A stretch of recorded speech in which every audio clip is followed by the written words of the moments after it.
নানিয়াপুর বাসায় নাস্তা খেতে যে এত বড় একটা বিপদে পড়বো আমি কখনো ভাবতেই পারি নাই। এটা আমার সাথে কি হলো, যেটা কখনো ভাবার মতোই ছিল না। হাই, আসসালামু আলাইকুম, it's me Faria Sajnin and welcome to my another new blog. তো ব্লগ বাই ফারিয়া পরিবারের সবাই কেমন আছেন সকলে অবশ্যই বলতে কিন্তু ভুলবেন না। বাইরে মোবাইলটা পড়লে খবর আছে, জানলার বাইরে দিয়ে করতেছি। গাইস দেখেন কত সুন্দর বৃষ্টি পড়তেছে, আর ওই বাড়িতে বিয়া হইতাছে।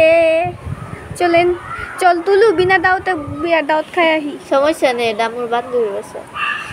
মামির বান্ধবীর বাড়ি, ক্লাসমেট।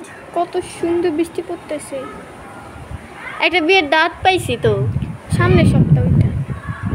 তো বৃষ্টি থেমে যাওয়ার পর আমরা হোটেলে আসি নান্নুটি নেওয়ার জন্য। আমরা কিন্তু একা আসি নাই, আমাদের সাথে বড় মামাও আসছিল। আর এখানে আমি আর মারিয়া আমরা ওয়েট করতেছিলাম।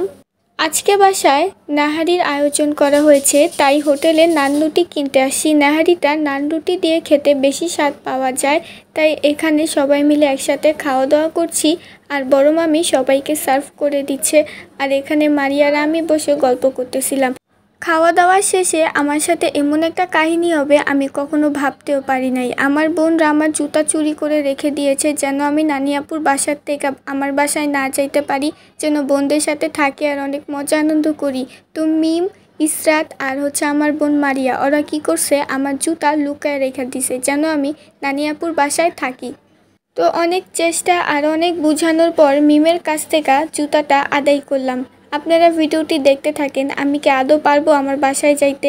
বাসায় আমার দুনিয়ার পড়া, আর এখানে ওদের আবদার, আমি ওদের সাথে থাকবো, মজা আনন্দ করব। এত আবদার আমি কই রাখি? আর এই যে আপনারা আমার ভিডিওটা যে দেখতেছেন, লাইক কমেন্ট কি করছেন নাকি ভুলে গেছেন? লাইক কমেন্ট দেন, মিয়া কিপটামি কইরেন না। আমি যাবো না, দেখে আমার জুতা লুকায় রাখছে। মেম জুতা দে, গানা পুষ্কা 10 গান।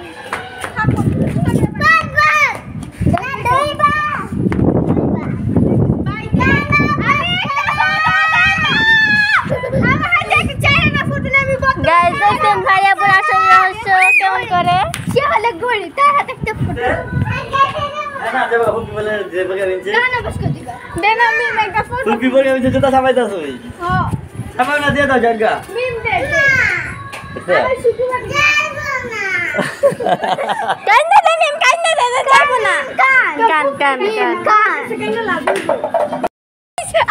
আম্মু জুতা চাই জুতা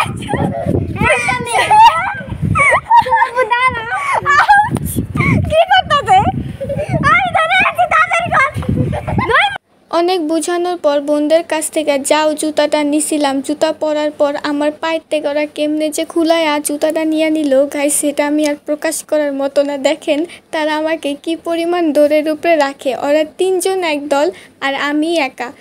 আমি এখানে জুতার জন্য পাগলের মতো দৌড়াইতেছি, আমার জুতা দে।